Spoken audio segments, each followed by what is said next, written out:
Tumbukin po natin talaga yung mastermind. Papunta na eh. Papunta na doon sa mastermind eh. May ganon. Baka may dinaanan kaya hindi mo na natumbok yung ano. Ay, ano hong masasabi niyo doon, Senator?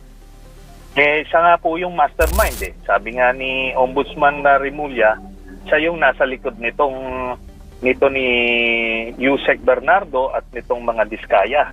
Kaya yon ang kailangan na mapiga pa ng DOJ. Itong ipa-file ko na kaso sa kanya na plunder, ito lapat na lapat ito sa issue.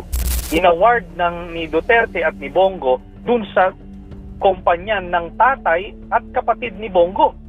Hindi ba maliwanag yun? Yun po ang definition po ng plunder. Trillanes, may pasabog. Hala, totoo ba ito? Delikadong payag ni Trillanes. Malakas daw ang kanyang ebidensya. At ito na, tinuturing si Bongo ang mastermind. Wow, sana hindi totoo. Tumbukin po natin talaga yung mastermind. Papunta na eh. Papunta na doon sa mastermind eh. May ganon. Siya nga po yung mastermind eh. Sabi nga ni Ombudsman Rimulya, siya yung nasa likod nito ni Yusek Bernardo at nitong mga Diskaya. Kaya yon ang kailangan na mapiga pa ng DOJ. Pero itong ipa-file ko na kaso sa kanya na plunder, ito lapat na lapat ito sa issue. Kasi ngayon lang na pumutok itong issue na to, pero nung panahon ni Duterte, talagang grabe, di hamak na mas malalaki ang mga ninakaw nung panahon na yon. Si Bongo ba ang mastermind? Grabe Trillanes, may pasabog. Totoo ba ito? May narinig ka na bang isang pahayag na sobrang lakas na parang hangin na bagyong paparating? Ganon din daw kapag si Trillanes na ang nagsalita, may bagyong pasabog na kasunod. Pero teka, bakit ngayon pangalan ni Bongo ang isinisigaw niya at bakit parang may ebidensya raw? Hold up, huwag kang aalis kasi sa dulo ng kwentong ito, baka mapatanong ka rin. Grabe, si Bongo nga ba talaga ang mastermind? Na nakakuha ng 7 billion pesos worth of projects yung tatay at kapatid ni Bongo because of the influence nilang dalawa ni Duterte. Walang pwedeng ibang dahilan kung paano nila nakuha yon. Dito nagsimula ang alingas-ngas.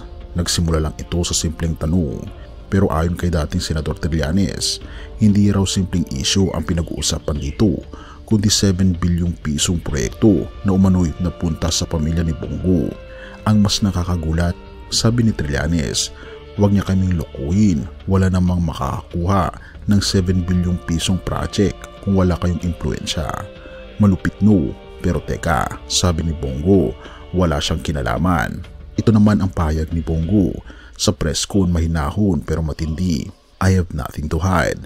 Let the facts speak for themselves, sabi ni Go. Tinawag pa niyang political diversion ang mga akusasyon na hinahanap ang tunay na mastermind. Pero si Trillanes, hindi raw basta-basta mabubura ang mga dokumento. May mga kontrata raw, may COA reports at may mga pangalan. Kaya kung totoo ang lahat ng ito, sino nga ba talaga ang totoong mastermind? Ito ang misteryosong koneksyon ng CLTG Builders. Ito raw ang kumpanyang nakakuha ng bilyong proyekto. At guess what? CLTG daw ay acronym ng Christopher Lawrence Tesoro Go. Ang buong pangalan ni Bongo mismo. Coincidence lang ba? Pwede, pero sabi ni Trillanes, huwag naman tayong magbulag-bulagan. Hindi ito simpleng negosyo lang. Therefore, kung totoo man ang sinasabi ng dating senador, baka mas malalim pa to sa iniisip ng marami. Ang pasabog ni Trillanes, hindi lang daw ito tungkol sa mga proyekto. Sabi niya, may pattern of corruption noong panahon ni FPRRD mula sa flood control projects hanggang face shields, pati raw sa mga extrajudicial killings. May fund trail na tumuturo sa iisang direksyon. Pero bago pa lumalim ang investigasyon, ayaw na raw makipag-coop ng mga testigo. Bakit kaya? Takot ba sila o may nagdidikta? Ayon kay Ombudsman Boyeng Rimulya, ayon din kay Trillanes, ang kontraktor ko po na sina Curly Diskaya at Sara Diskaya ay tila pinoprotektahan si Bongo. Totoo ba ito? Pero bakit daw bigla silang umatras? May hawak bang sikreto? O baka naman may bantang hindi natin alam? Trillanes insists may mali at kapag binuksan mo raw ang mga papeles, plunder ang lumalabas, hindi lang maliit na anomalya kundi plunder. Si Trillanes kilalang kritiko ng dating administrasyon, si Bongo matagal nang malapit kay Duterte. Parehong may bigat, parehong may sinasabi, but the question remains, may tunay bang ebidensya o purong politika lang? Have mercy, O God. Sa dami ng sigawan sa politika, sa gulo ng mga paratang, minsan nakakalimutan natin may haring tunay na makatarungan. Hindi lamang siya nasa Senado, hindi lamang siya nasa Malacanang, siya ang ating Panginoon Jesus, nasa kahit saan. Sabi nga sa Salmo 33 verse 5, "The Lord loves righteousness and justice. The earth is full of His unfailing love." Grabe no, habang pinag-aaway kung sino ang tama o sino ang tiwali, ang ating Panginoon Diyos patuloy na nagmamahal, nagpapatawad at nagbibigay ng hustisya sa kanyang oras. Ang tao ay marupok, madaling mataya, madaling masilaw, pero ang ating Panginoon Jesus ay never nagkamali, never nadala ng galit, never nagkulang sa pag-ibig. Therefore kung sawang-sawa ka na sa kasinungalingan ng mundo, kung pagod ka na sa pangakong paulit-ulit na napapako, lumapit ka sa ating Panginoon Jesus. Hindi mo kailangang linisin ang sarili mo bago siya lapitan, kasi siya mismo ang maglilinis sa iyo. Ang hustisya ng tao ay madalas kulang, pero ang hustisya ng ating Panginoon Jesus ay buong buo. Kaya naman kaibigan, baka ito na ang iyong pagkakataon. Hindi aksidente na napapanood mo ito hanggang dulo, habang ang mundo ay puno ng ingay at kaguluhan. Ang ating Panginoon Jesus naman ay tahimik na kumakatok sa puso mo. Sabi niya sa Psalm 34 verse 18, "The Lord is close to the brokenhearted and saves those who are crushed in spirit." Kaya kung nabibigatan ka na sa lahat, lumapit ka lang.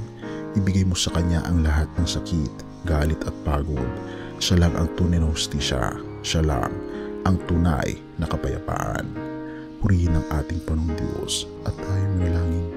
Ama naming Diyos na makapangyarihan sa lahat na nasa langit, maraming salamat po sa iyong katotohanan at pag-ibig. Alam po namin sa gitna ng kaguluhan sa aming bayan, ikaw lamang ang tunay na hukom na makatarungan. Linisin niyo po ang aming mga puso sa galit at pagkamuhi at palitan ito ng pag-ibig at kapayapaan na nagmumula lamang sa aming Panginoon Jesus. Tulungan niyo po kaming magtiwala sa iyong plano at sumunod sa iyong kalooban, hindi sa kagustuhan ng tao, kundi sa kabutihan po ninyo. Pinupuri po namin kayo at pinapasalamatan, O aming Panginoon Diyos, sa inyo pong kabutihan sa amin, at patuloy niyo po kaming gabayan at patnubayan at patawarin po kami sa lahat ng aming mga pagkukulang at pagkakasala. At salamat po sa pagdinig ng aming mga panalangin, sapagkat ito po ang aming samot hiling sa matamis na pangalan ng aming Panginoon Jesus.